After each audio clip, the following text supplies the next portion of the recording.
Hi friends, Amit Ahuja with a continuation of the automatic transmission video. उस्ताद जी, इरफान उस्ताद जी। और आज उस्ताद जी आपने आवाज़ बुलंदी में बोलनी है, बहुतों की कंप्लेंट आई है। आज आवाज़ तेज़ निकालनी है, अपने तेज़ बोलनी, कोई दिक्कत भाई बात यह है, मैं तो ज़ोर ज़ोर से चीखने की आदत है। उस्ताद जी सॉफ्ट स्पोकन आदमी है, तो मेरी तरह चीखते नहीं है। तो एनीवे बेस्ट कोशिश करेंगे कि और आज जो आपका वीडियो है पार्ट 2 है, जिसमें कि मैंने उस्ताद जी से रिक्वेस्ट करी थी कि ये जो ट्रांसमिशंस हैं, ऑटोमेटिक ट्रांसमिशंस हैं, उनका एक बार ये पूरी तरह से आपको बता दें कि कौन कौन से ट्रांसमिशंस इनके पास हैं, उनके क्या क्या कंपोनेंट्स हैं। और उसके बाद मैं इनसे जो हम टेक्नीशियंस के लिए, मैं हूँ, आप लोग सब हैं, वो क्या सवाल है जो हमें पूछने हैं और हमारे लिए ट्रेनिंग क्यों ज़रूरी है। तो उस्ताद जी, ये इतना बड़ा ये गियर बॉक्स है, ये किसका है, थोड़ा बताएं प्लीज़।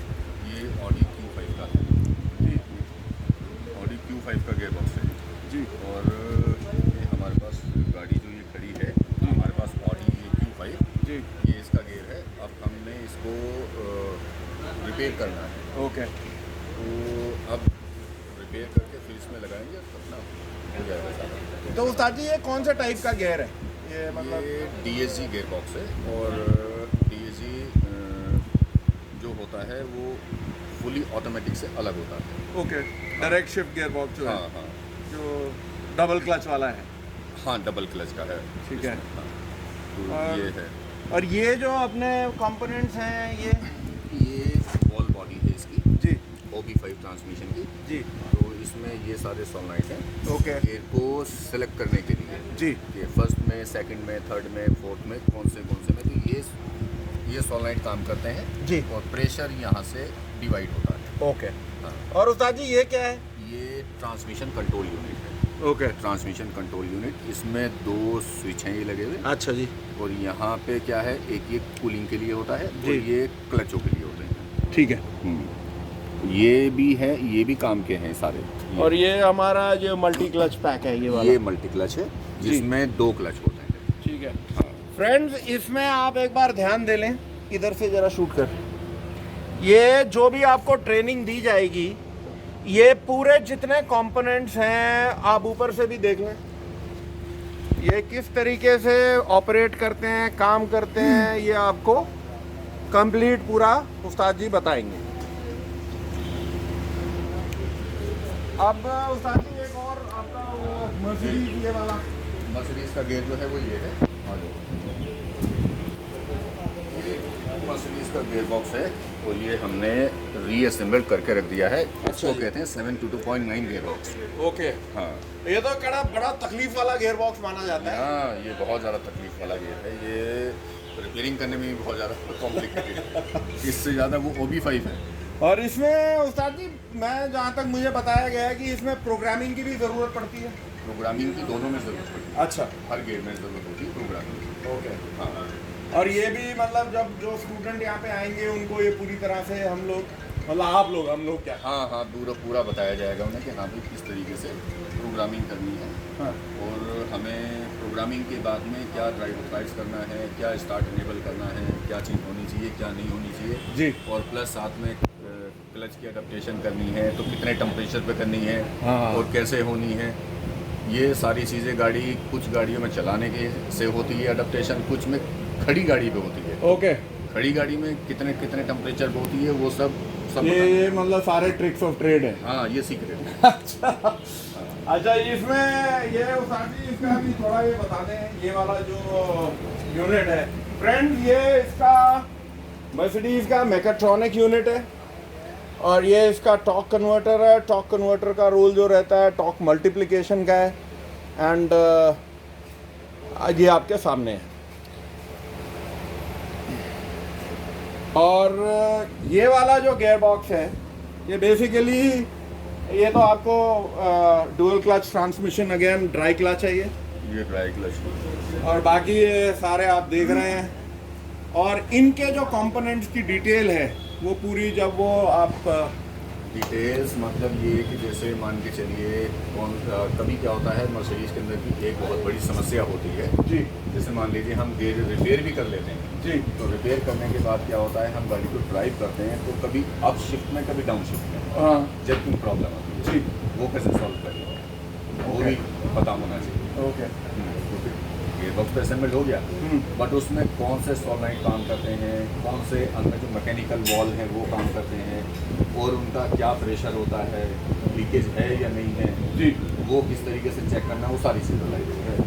फैंटास्टिक। अब मैं उस्ताद जी जो पर्टिनेंट क्वेश्चन है मैं एक टेक्नीशियन हूँ और मेरे पास ऑटोमेटिक गाड़ी आती है और मैंने जब डायग्नोस्टिक टूल लगाया तो मेरे को ट्रांसमिशन का कोड आया तो मेरा पहली जो चीज़ है वो क्या होनी चाहिए?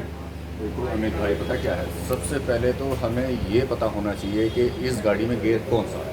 ओके वो automatic fully automatic semi transmission है या डीएसजी है इनके बारे में ये ड्राई क्लच वाला है। ओके और ये सीवीटी है कि सीक्वेंशियल है? हाँ, मतलब ये sequential है। बेसिकली जो हमारा ये गेयर confirm होना बहुत ज़रूरी है। ओके अच्छा उस्ताद जी दूसरा मैं एक सवाल पूछ रहा हूँ क्योंकि वीडियो हम ज़्यादा लंबी भी नहीं रख सकते फिर लोड करने में दिक्कत आ जाती है। इसमें दूसरा सवाल मैं ये पूछ रहा हूँ कि जो मेरे जो फॉरेन के टीचर्स हैं जिनके कोर्सेज मैं करता हूँ तो वो मेरे को ये बोलते हैं कि भाई कोई भी रिपेयर शुरू करने से पहले आप टीएसबी जो टेक्निकल सर्विस बुलेटिन देख लो वो बहुत ज़रूरी है। आपका क्या इसके ऊपर कहना है? ये टेक्निकल बुलेटिन सर्विस बहुत ज़्यादा इम्पॉर्टेंट है जी क्योंकि जब हम किसी भी गाड़ी को मान के चलिए ट्रांसमिशन को रिपेयर करने से पहले हमें एक बार ये देख लेना ज़रूरी है जी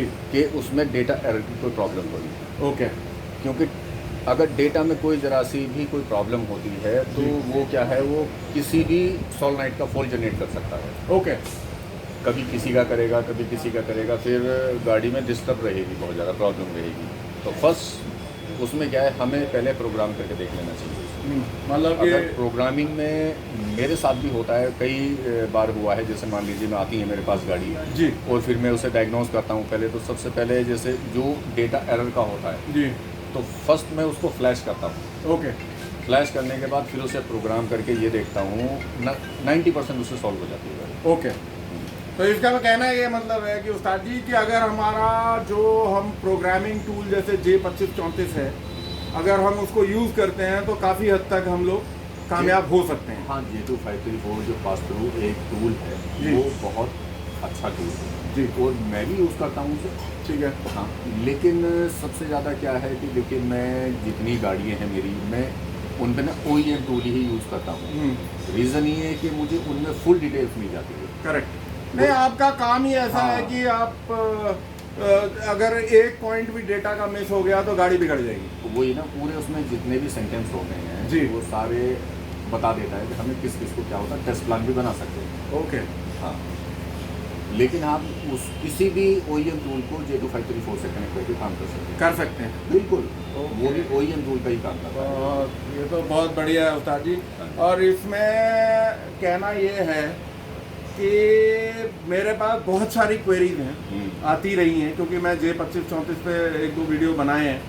सबने कहा कि हमारे को लाइव सेशन प्रोग्रामिंग का देखना है तो क्या मैं आपसे ये रिक्वेस्ट कर सकता हूँ कि आप J2534 लगा के एक कोई गाड़ी प्रोग्राम कर दें? हाँ बिल्कुल दिखा देंगे जो कहेंगे जैगवार दिखा देंगे। जैगवार सबसे ज़्यादा लोगों के लिए कॉम्प्लिकेटेड है। ओके हाँ तो मतलब ये है कि ये पार्ट 3 फ्रेंड्स पार्ट 3 जो बनेगा वो उस्ताद जी से मैंने पहले भी इजाज़त ले ली थी लेकिन अब इनको मैं एक तरीके से सबके लिए प्रॉमिस हो गया कि ये पास थ्रू डिवाइस लेके प्रोग्राम करके हमें लाइव दिखाएंगे। अब मेरा एक सवाल और है उस्ताद जी कि आपके विचार से ये बड़ा मतलब फुद्दू सा सवाल लगेगा कईयों को लेकिन बताना ज़रूरी है कि आपके हिसाब से इलेक्ट्रिकल नॉलेज इस लाइन में कितनी ज़रूरी है थोड़ा आप बता दें। देखिए इलेक्ट्रिकल नॉलेज जो है ना वो 100% होनी चाहिए। अगर आपको नॉलेज नहीं है तो आप काम कैसे करोगे कि कौन सा कंपोनेंट क्या है और किस लिए लगा हुआ है, क्या पर्पस है उसका। जी मान के चलिए जैसे हम ट्रांसमिशन ही रिपेयर करते हैं, सपोज करें जैसे कि हमारी ऑडी Q5 ही है, जी ठीक है। अब उसमें हमारा फॉल्ट आ जाता है कि आपके 17G600, जी तो उसके लिए हम क्या क्या करना है। ओके हाँ, देखिए OEM टूल तो कह देता है कि जी इसको रिप्लेस कर दो पूरे के पूरे, करेक्ट। लेकिन रिप्लेस करने का कारण जो है, अगर हम रिप्लेस करते हैं तो वो बहुत ज़्यादा कॉस्ट हो जाएगा। हमें रिपेयर करना है उसे, ताकि कस्टमर भी खुश रहे और हमारे पास भी पैसे आ जाएं। हाँ, वो जाहिर सी बात है, अल्टीमेटली अगर पूरे का पूरा ही कोई मान के चलिए कोई पार्ट चेंज करता है तो वो ऑथराइज सर्विस सेंटर भी जाके करा सकता है। ओके। हमें फिर क्या होगा, या क्या जो हमसे ट्रेनिंग लेके जाएगा वो क्या कमाएगा। करेक्ट। रीज़न यही है कि हमें रिपेयर करना आना चाहिए। तो उस मेरा चीज़ को। सवाल अब ये है उस्ताद जी कि जो क्योंकि जैसे हमने टेलीफोन पे बात की थी आपसे और वैसे भी जब हमने बात की थी कि जो इंट्रोडक्शन है और पीछे कमेंट भी आए थे कनाडा वगैरह से भी आए थे, तो जो मैंने आपसे वो इजाज़त ली थी कि भाई जो इंट्रोडक्शन है कि भाई किस तरीके के गियर बॉक्स होते हैं, उनमें कंपोनेंट्स क्या है, तो क्या हम इसकी एक वीडियो क्लास बना के उनका वो लिंक दे दें जो पे और सब्सक्राइब कर देगा, क्या ये पॉसिबल है?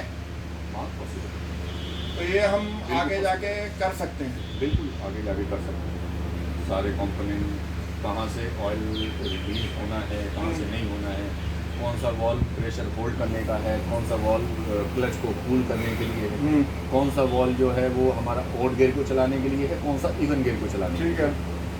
और इसमें एक और चीज़ है कि जैसे हमारे जो बहुत सारे दोस्त हैं जो सऊदी से हैं, गल्फ रीजन से हैं, पाकिस्तान से हैं, बांग्लादेश से हैं, वो भी ये मांग रहे हैं कि भाई वो उनका इंडिया में दिल्ली में, जिन लोग ये में पूछ रहे हैं कि उस्ताद जी की वर्कशॉप कहाँ है, वो दिल्ली में, तो वो कह रहे हैं कि हमारे को वो कैसे सीखेंगे, आप क्या कहते हो, कैसे उनको सिखाया जाए? ये देखिए जो आउट ऑफ इंडिया से हैं जी वो तो भाई ऑनलाइन सीख सकते हैं।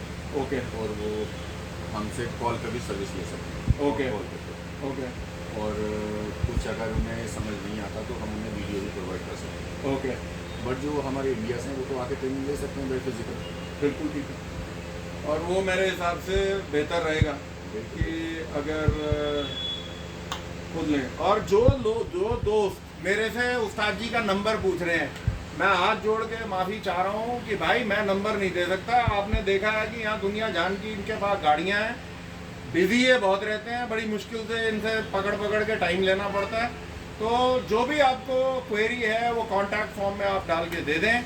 एंड बाकी आप कुछ और कहना चाहेंगे उस्ताद जी कंक्लूड करने से पहले? क्या कहना चाहिए, ठीक है सब, कोई बात नहीं। अब जिसे अपना करना है वो कोई बात नहीं, हम रेडी करने के लिए सब कुछ पूरे तरीके जो। Thank you so much Ustad ji, thank you so much. और अब जो ऑनलाइन प्रोग्रामिंग का वीडियो है वो हम एक दिन बाद शूट करेंगे, तो वो आप करके दिखा दें। Thank you very much, thank you friends, till next time, thank you, bye bye.